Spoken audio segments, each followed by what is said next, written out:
And now we get control of Dante for the first time in the game, with a slightly touched up control scheme. So we still have our shoot button, that's the same as before, X is jump, same as before, except now we start off with the air hike. We have a dedicated roll button now. You had to be locked on to do that before. We have our standard combo. It's a little bit different now. We still get high time now, which is the launcher. We still have helm breaker. And we get that little weird flippy air combo kind of thing while holding lock on. We have our little, it's not quite acid rain, it's like a little acid rain light. The firing downwards from the air. Red orbs are still our currency that we'll be using to upgrade Ebony and Ivory, the guns, and Rebellion, our sword. We also have that now! Oh, that's so sick! This little wall flip. Run up the wall and bounce off it. That blew my mind when I was a kid. It gave me such a good, strong first impression of Devil May Cry 2. It's not very useful, but it is rad. I love that. I would like to say it's an example of style over substance, but an ideal character action game would have both in abundance, and this game doesn't actually have much of either. There we get 1/4 of a blue orb. We get a blue orb fragment. If we complete a blue orb by collecting 4 of them, we will get an upgrade for our health. We still haven't seen that part of the UI yet, though.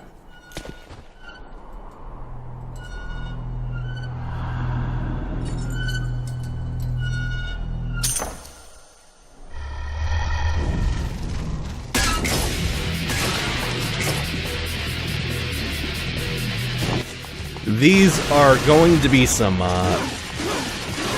frequently recurring enemies. They're essentially the most basic, the most standard, the most vanilla enemy in the game. Our equivalent to marionettes from the first game. These are Finis demons. They're going to come in a couple variants as we go and progress later on in the game.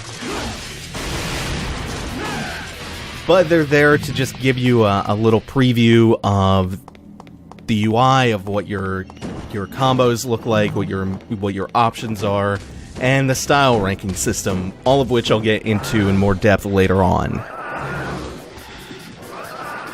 And just like that, we also have some annoying flying enemies. The Puyas, I think is how you say this name. I think the pronunciation is different if you're French or Italian, or probably it's probably different in Spanish as well. But I'm pretty sure, like, if you're going by the Italian pronunciation, I'm pretty sure it's supposed to be Puya. Like Giorgio Puya. Or at least that's what the internet tells me. So I'm just trying to get this red orb up here. The upgrade system works quite a bit differently in this one. I don't think we're going to be seeing that much until probably mission 3 or 4. It's disappointing, to say the least. Here we have our first secret mission, or secret room. These are just recurring things from Devil May Cry 1. They're little bonus missions. These ones I don't find are very creative. They're usually just combat arenas. In Devil May Cry 1, you found a lot of creative, unique little twists. Like where you would have to kill enemies or platform your way to something. Oh, I hope you like that noise, by the way. It sounds like the sound engine is crashing. Rapid fire, machine gun, Ebony and Ivory, and Devil Trigger. So usually you'll find these little hidden rooms scattered about. They're combat arenas, and if you complete all the waves of the arena without failing it, you'll usually get some kind of special reward, like a newly christened white orb, which replenishes your Devil Trigger meter, the little yellow meter below your health in the top left. Devil Trigger allows you to enter that triggered state that I was in. You gain access to a few new abilities, you gain a lot more damage, I believe you get some passive health regeneration while in that form. You move faster, you're pretty much improved all around. It's great. Devil Trigger in this game is pretty overpowered. It's outrageously strong, as are the guns in general. Here we have our second secret mission. I'm not going to do too many of these. I'm probably going to do even less than I did in the Devil May Cry 1 LP. because, like I said, they're pretty dull in this one. They're a little bit bland. I think this thought got interrupted, but... come on, Wave 2. In Devil May Cry 1, you would usually get a cool little twist on either a platforming or a combat challenge. Like, you had to do it in a certain way, or you would have a time limit. There isn't as much of that in Devil May Cry 2, I don't think, if memory serves. If I'm wrong about that, I'll probably wind up doing a couple more secret rooms than I intended to. Every other secret room that you complete nets you a blue orb fragment, though. So it can be worthwhile to do them. Another reason why I don't intend to do that many secret rooms is that Devil May Cry 2 is pretty fucking easy. It is, dramatically less difficult than Devil May Cry 1, to the point of not really challenging you to use your abilities to their fullest. And when you couple that with the fact that your options are a lot more limited now, I don't know, it leaves a bad impression on me. What I was getting at before is that the ideal for a character action game is that you have a big heaping scoop of substance and you have a big heaping scoop of style.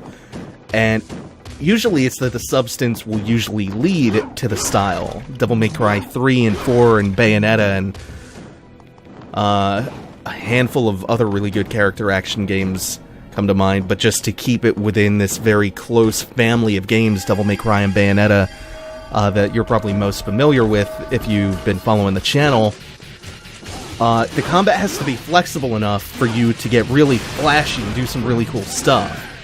And you just don't have a lot of options in this game compared to the first one. You have more options at the beginning of Devil May Cry 2 than you do at the start of Devil May Cry 1, but in DMC 1, you very quickly just gain enough red orbs to really upgrade your abilities, to purchase new stuff, and you get this really good steady flow of options and new weapons, such that Devil May Cry 1 outpaces DMC 2 in terms of giving you access to new stuff and better options to style on enemies.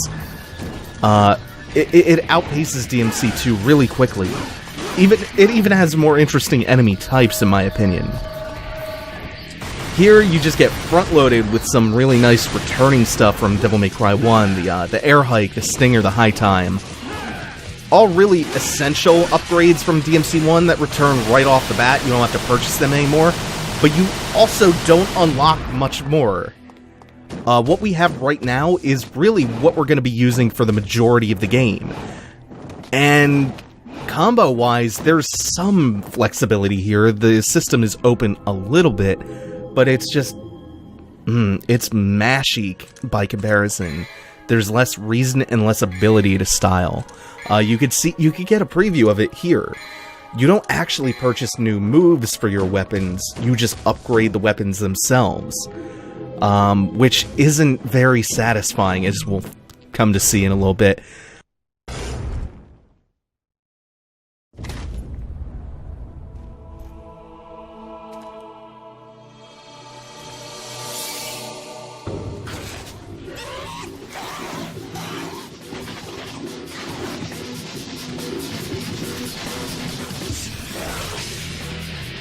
Yeah, we fought these guys in the second secret room.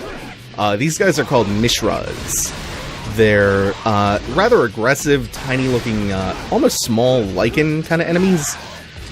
But they're pretty weak, especially to gunfire, as are most enemies in this, because ebony and ivory and most of your firearm options in this are outrageously powerful.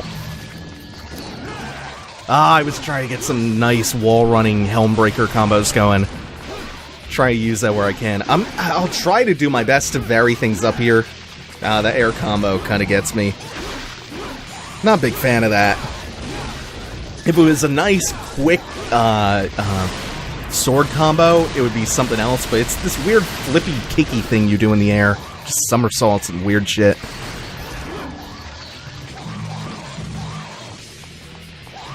So I'm not exactly sure where I was going with that thought, unfortunately. But yeah, Devil May Cry 2 starts off strong enough because you have a couple of options which carry over from Devil May Cry 1.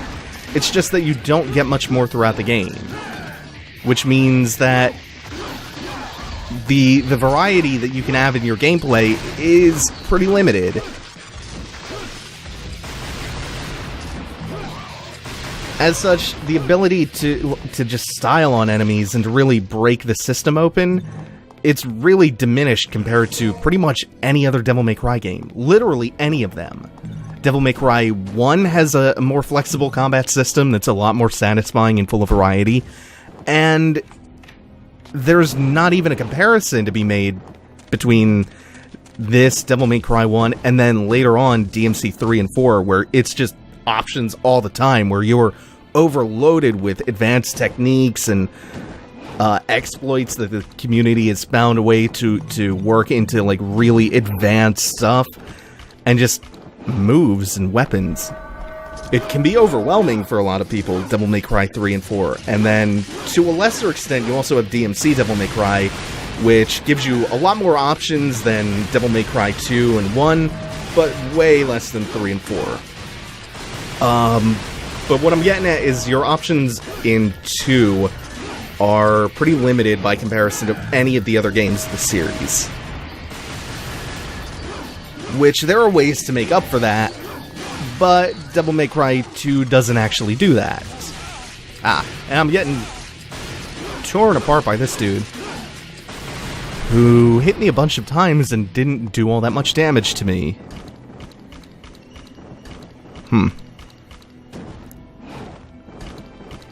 And keep in mind, these are probably the furthest from this game's many problems.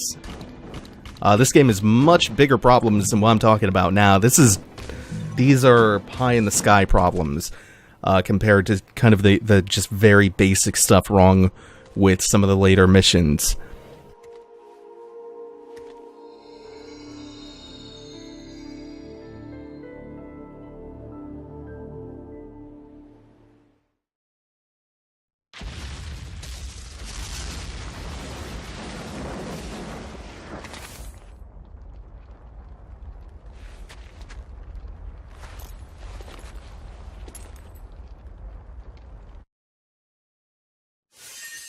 And just like that, we are done with Mission 1.